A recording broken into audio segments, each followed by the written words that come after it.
All right, ladies and gents, I am going to do my best to continue being active here on my vlog channel. We've been having quite a bit of appointments and good things happening, and it's just part of our process that has me really tired at times. And not only me, like Carla, it's all worth it.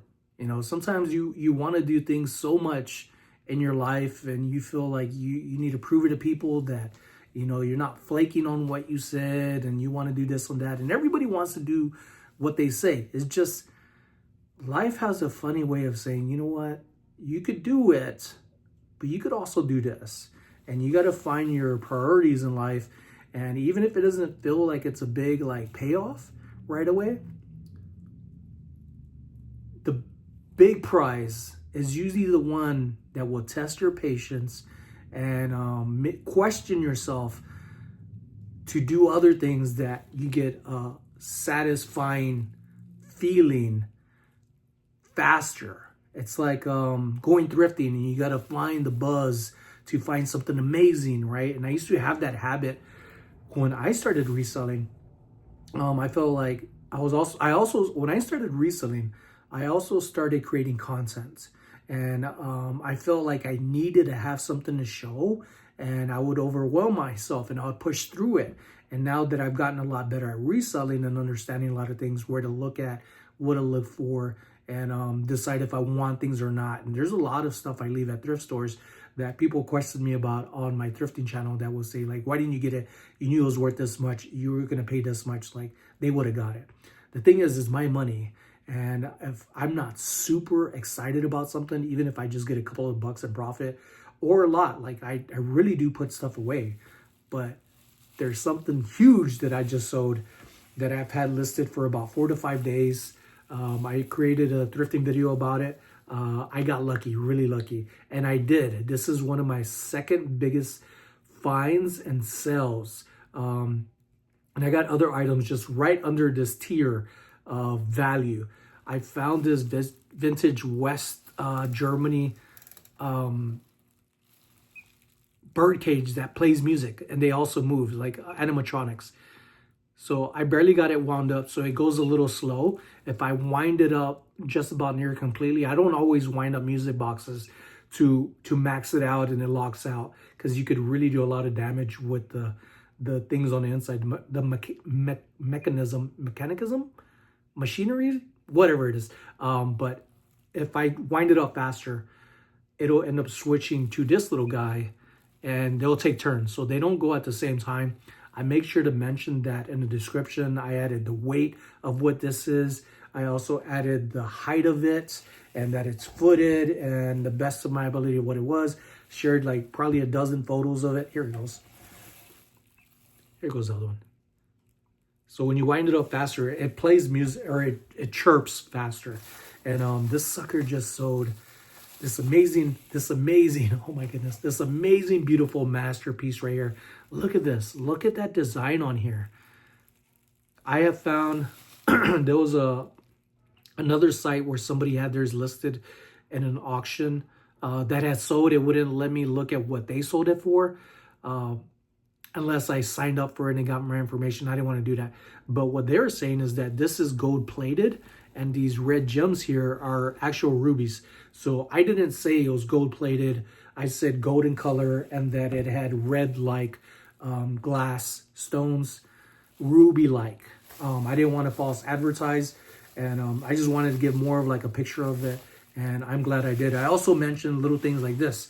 The little key slot right here, there's little key turn, it actually comes off. It came off on me, and I thought, oh my goodness, it would be my luck that it broke off, but it didn't. It slides in there. There's like this little split slit right there. So I mentioned that too. So when a person receives it and they're moving it around, to just keep in mind that it comes off, you know.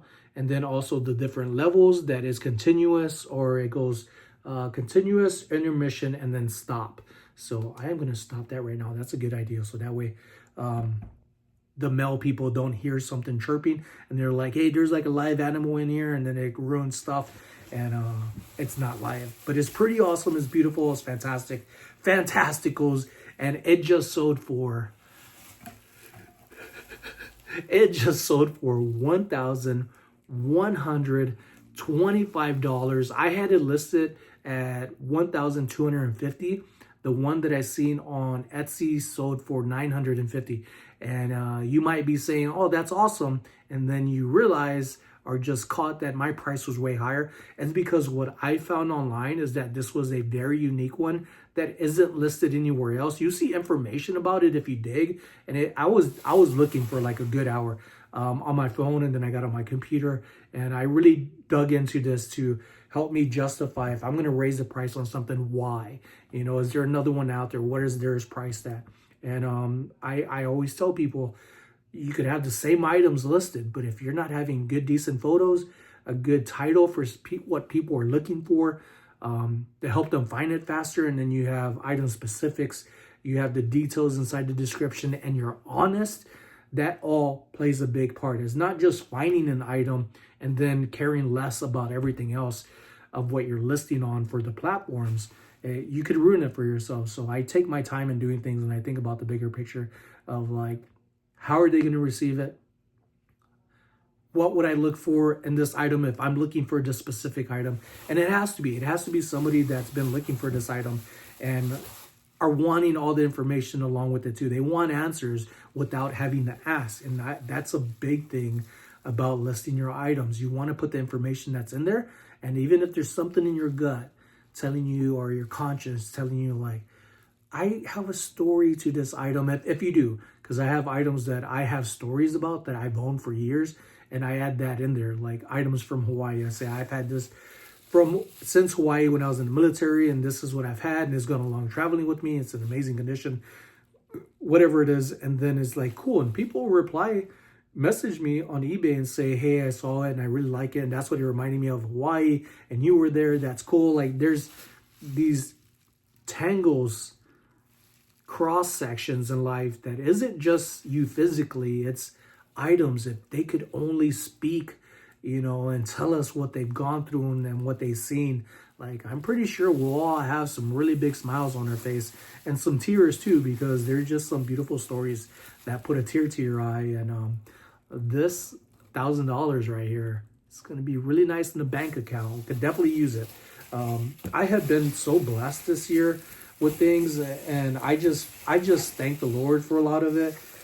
Not for a lot of it, for everything. Like, if it wasn't for, you know, me believing in myself and believing in something higher than me, and knowing that even when I feel down, like there's something more meaningful than wants. There's one thing I stopped doing years ago was praying for money and for things. And sure, this is money, but I just pray for like a good, happy, healthy life, and that what I do makes a positive difference for myself and my family and those around me and in the community, because I am part of this community, and the community is a huge part of me.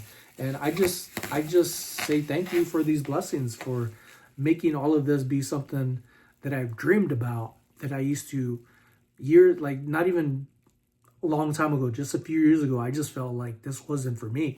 And I hated a lot about life until I said, you know what, just make some changes, think differently, go to therapy. I talk about therapy a lot, and all these little things that I wasn't doing, that my wife told me I should have been doing. It took me years to finally say, you know what I'm doing isn't working. I need to change, and I need to open up. And even if I'm not feeling it, I just need to listen. And when I tell my wife stuff like this, because I do, she said, see, if only you listened to me earlier. And I was like, if only you listened to me earlier, right? And she was like, no, we're talking about you. So it's funny, but that's just how blessed I am to have somebody like my wife to be there for me, even when I'm like defeating myself and defeating my own battles. And once I started learning that therapy was helping, and that I'm open to change, and I really want to change. I'm not just saying it to be like, look, I went to go see a therapist and it's still the same.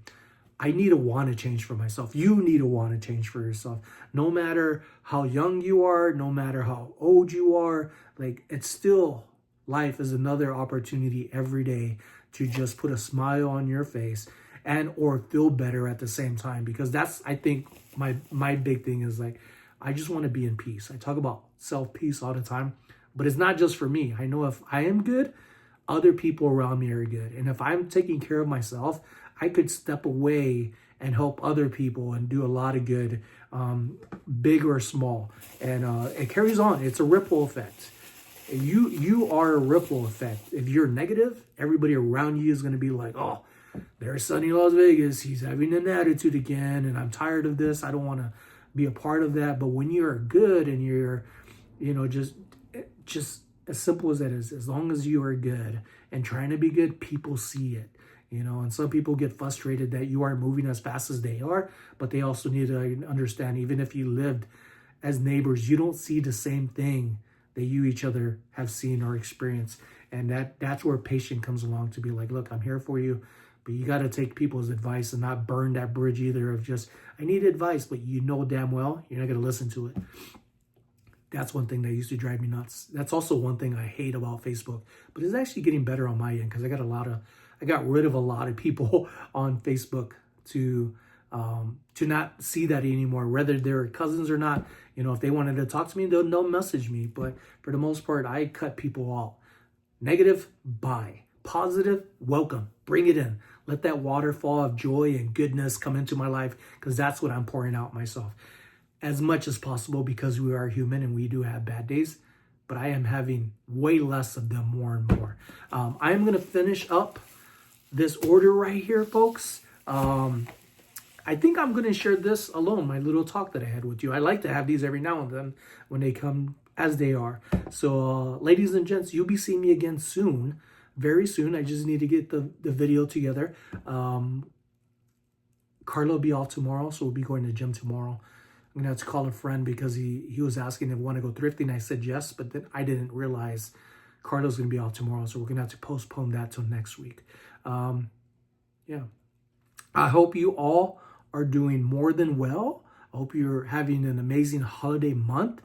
Christmas is around the corner. I already know we already got Mama Dola something, and then we got my niece and nephew stuff out in Texas and in Idaho, and then I think Carla got my mom something, and we both got Mama Dola something, and Carla already knows what she's getting for Christmas. You'll see that when we get to it, when we unpack our gifts. We're going to have a Christmas party here at the house, so that's going to be fun. I'll see if inviting some friends over. But during that time, all my friends usually have, which is like 4, 5, maybe local friends that they're with their families are family visiting, and they're busy. So it's just how it goes. But yeah, I am done. Y'all have an amazing day. You see me again very, very soon. Very soon, I promise you.